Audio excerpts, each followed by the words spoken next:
The Microsoft Outlook encryption system is still logging your email metadata right now, and the FTC can't stop it.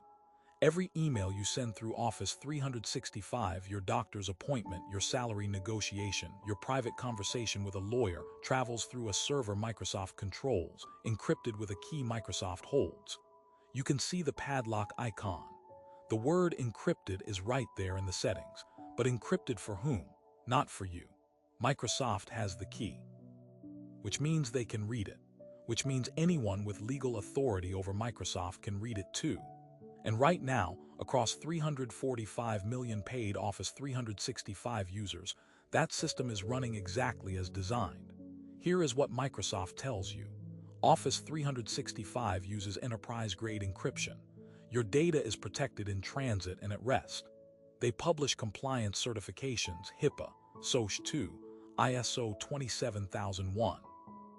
They market a feature called Microsoft Purview Message Encryption, which they position as a serious privacy tool for regulated industries.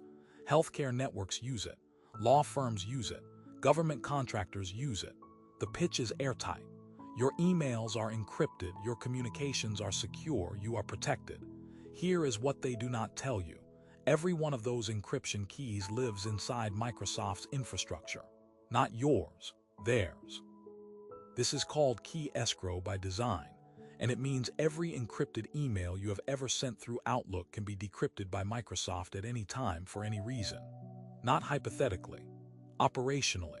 When a law enforcement agency sends Microsoft a lawful request, Microsoft does not notify you.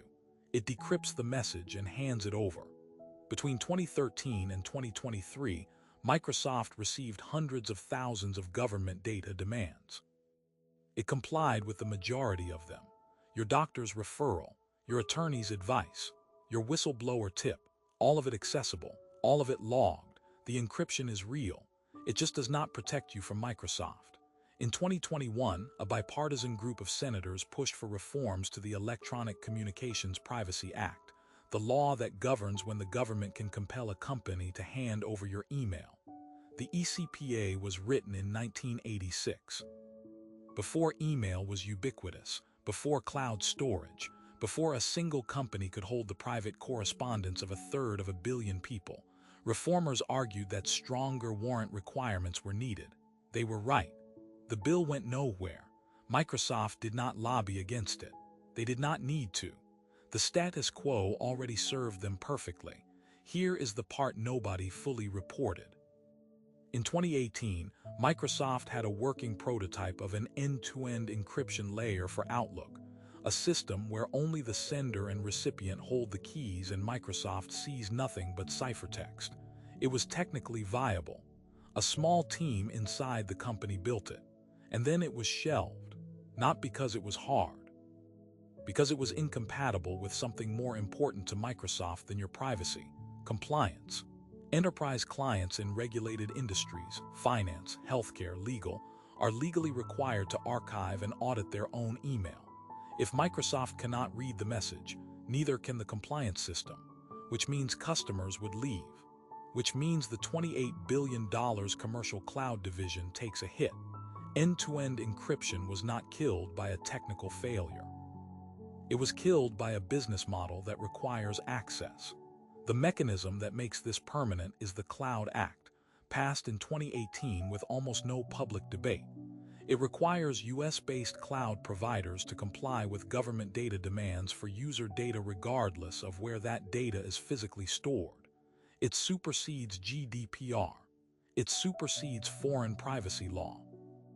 A Dutch company with its email on Office 365 servers in an Amsterdam data center is still reachable under a US court order. Microsoft agreed to this framework. They were part of the negotiation, and now they cannot meaningfully exit it without surrendering their entire enterprise market.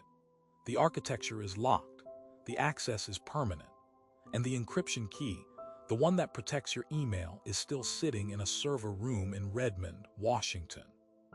Think about what that means for your inbox right now. If you use Outlook, your employer can request full audit logs of your correspondence without telling you. Law enforcement can compel disclosure and is not required to notify you until after the fact, sometimes years later, sometimes never.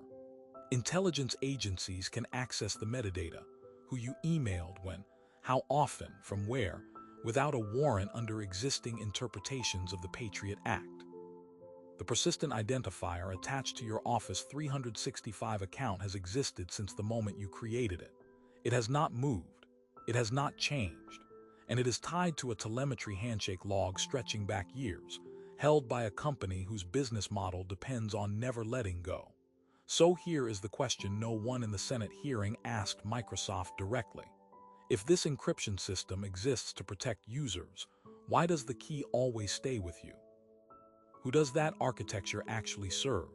Because there is one group for whom the current design is perfect: governments that want access, enterprises that need compliance audits, and a cloud company that sells to both. The prototype still exists somewhere on a Microsoft drive.